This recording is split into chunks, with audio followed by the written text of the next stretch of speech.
Welcome everybody back to another edition of Vicarious Vision. This whole video product came about due to the pandemic. We've learned to highlight different businesses and organizations who are being creative and resilient and making lemonade out of lemons. So before we introduce our guests, I'd like to introduce my co-host, Eddie Polanzani. Lemonade out of coronavirus. Yeah. Poor Corona. That really suffered, didn't it? I know. Today we're with Mica and John Mahler. They are the owners of Cork and Fork in downtown Palatine, which is a great, unique business despite the pandemic. So thank you guys for joining us today. First, why don't you tell us a little bit about Cork and Fork and the services that you guys provide?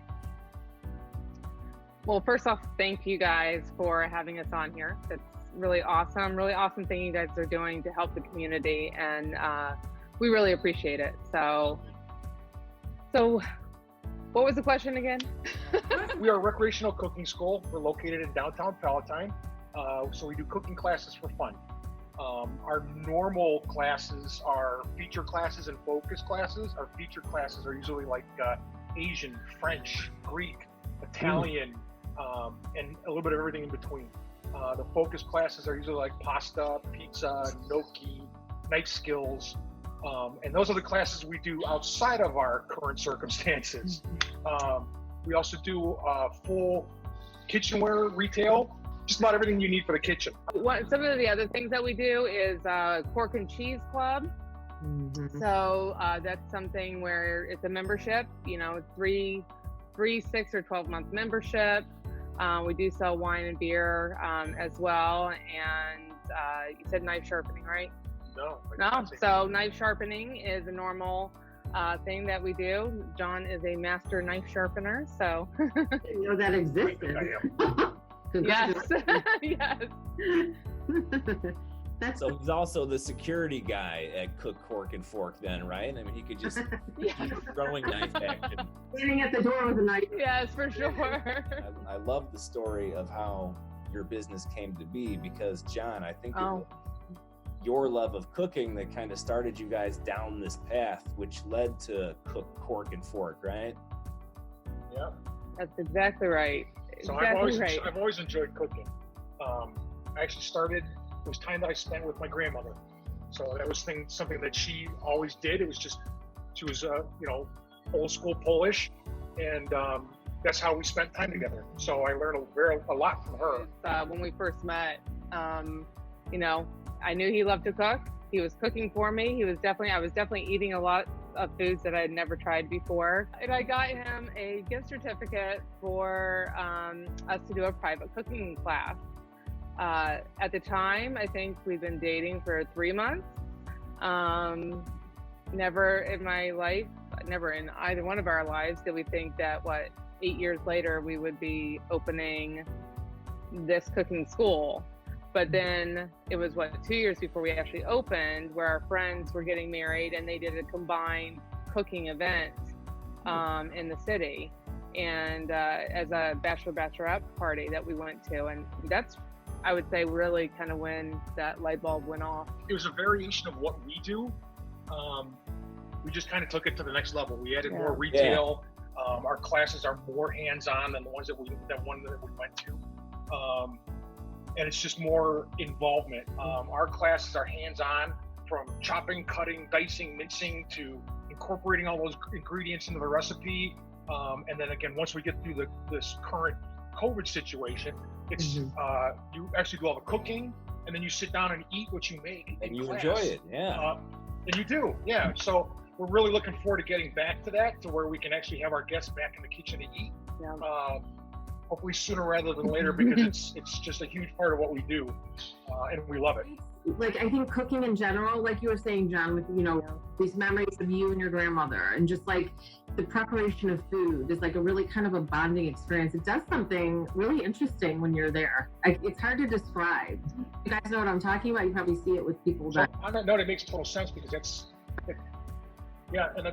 kind of how the premise of what we do, right? So everyone instantly has something in common when they come into our kitchen, right? Mm-hmm. Whether you like to cook or you don't like to cook, everyone likes to eat. right? It's just you instantly have something to talk about, and that's how we press our private events as team building events, because no matter what department you're in, whether you have something in common with the person that you work with, you instantly have something to share in food.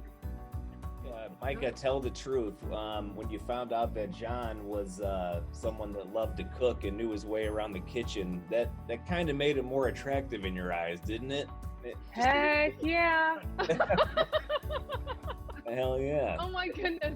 Let's just say that our 17-year-old son, we have pretty much since we opened, we just keep telling him, you need to keep doing this and keep getting involved in this. We got him into the camps. He's now a culinary assistant here. He started taking culinary at school. And I just keep saying, you are gonna get the girls this way. That's not a lie. That's not a lie. I might do. So tell us a little bit about how you've pivoted a little bit due to the pandemic, kind of how you revised some of the things that you're doing.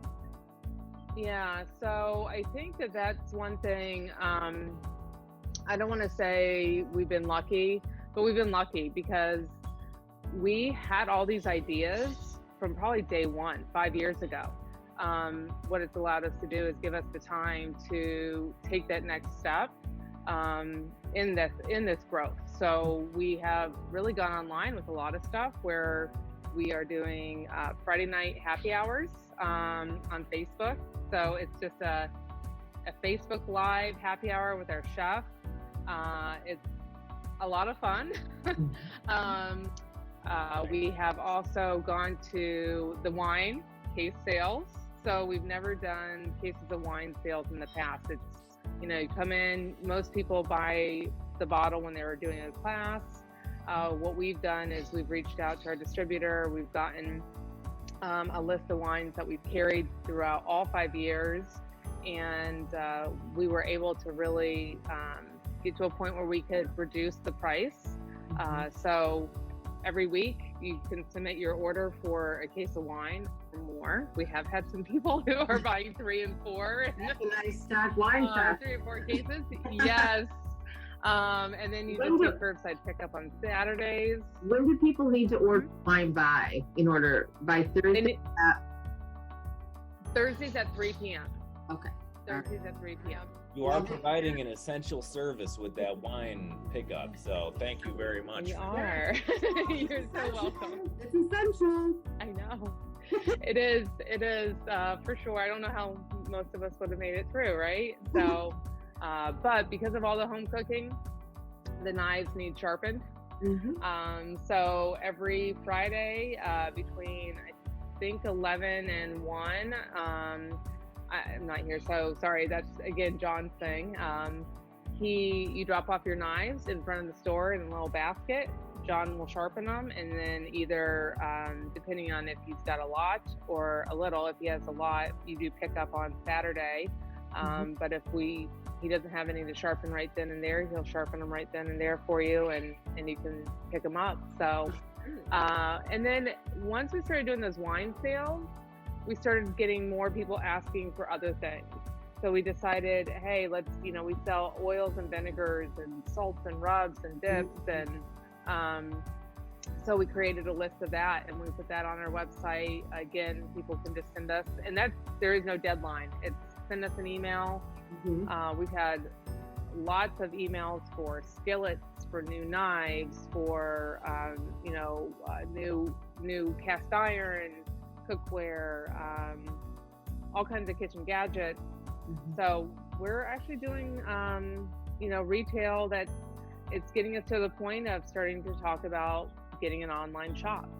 Oh, that's great. We're not quite there yet, but we're definitely having discussion about it. But the last thing that we started was our virtual wine and cheese tasting classes. So those are held on Thursdays. And you sign up, like it's a class, it's $50. You get 2 bottles of wine, 2 cuts of cheese, and then an hour on Zoom with our chef, talking all things wine and cheese and pairing, and then just kind of having a little bit of fun, talking with each other. And and sitting back and enjoying a glass of wine on a Thursday night with, all of these people. You do have to register by Tuesdays. It's a little bit different going forward. All of our registration's going to have to be done a little bit earlier than normal, because of the fact that we have the shopping experience, as all of us know, going to the grocery store is a little bit different these days. And trying to find items can be difficult. So we got to have enough time to get the shopping done, because we are reopening next Wednesday, June 3rd. Yeah. Why don't you tell us how that's going to look? So what are you? Exciting. Yeah. It actually, we've been talking, it really kind of feels almost like we're opening for the first time again. There's this level of excitement, but this level of stress and nervousness at the same time. What's it going to look like though? It's going, retail is going to be open Wednesdays through Saturdays. So we are reducing our store hours and days a little bit right now, as things progress and hopefully improve. Of course, we'll try and move those hours and days back to what they were before. But for right now, they're Wednesday through Saturday, 12 to 6. As far as classes go, you can actually find our class schedule for June on our website at www.cookforkandfork.com. We have adjusted our classes to be meal prep. So because of the level 3, the way it works, we don't want to have consumption of food in our store. So we are going to be just doing a meal prep. You come in, you're still going to get to dice and slice and chop and mix, but you're going to be preparing all the fun stuff, right? You just won't be cooking anything. Our chef will demo how to take all the ingredients and create a meal from those ingredients. You'll take recipes home, but then everything that you're gonna be taking home, really enough to feed 4 to 6 people. Like our recipes are usually, 4 to 6 people. So in the past, you would come in and you would prepare a meal for your table of 4 to 5 people. Yeah. Now each person is going to be taking home enough stuff for their family. Get some more mileage out of it. Yeah, maybe some lunches. Exactly. Now we're going to talk about the really important stuff. Save the serious questions for last. I mean, your business, it's all well and great, but this is the stuff people need to know. On a scale of 1 to 10, how much does drinking wine improve your abilities in the kitchen? Scale of 1 to 10? Yeah, 10. Absolutely. Holy it's like 10. A mediocre meal when you're sober. After a couple glasses of wine, you're the best cook in the world, if you're over 21. Yes. The last question, I think, a good one to end on would be, and we're going to get a little serious with this one, actually, because you and John, you took something that you enjoyed, it was a recreational thing, and you successfully turned it into a profitable business. So do you have any advice for anyone out there watching who might have a passion that they'd like to turn into a business, that they'd like to get paid for, but they really aren't quite sure how to go about doing that? Any advice on that front? Truly doing your due diligence in every aspect of building that. I don't want to say people with dreams can't do it if it's just a dream, but there's work that you have to put in work. Yeah. Like you have to put in the work behind that dream to make it come to fruition. So don't be afraid to ask for help. Don't be afraid to reach out to people who have the experience in doing this. John and I both have business backgrounds, so for us, I think a lot of it, I do want to say kind of came naturally, but there was still a lot. This is a completely different industry than either one of us have been in before. So all right, everyone knows that things keep changing with all this COVID stuff. So check the website for the latest. Yep. Micah, thank you so much for joining us. It's so good to hear from you, and your stories inspire. Thank you both. Heartwarming and awesome. So thank you. Thanks. Thank you guys. Watching, and we'll stay tuned for our next edition of Vicarious Vision. Later. Bye-bye.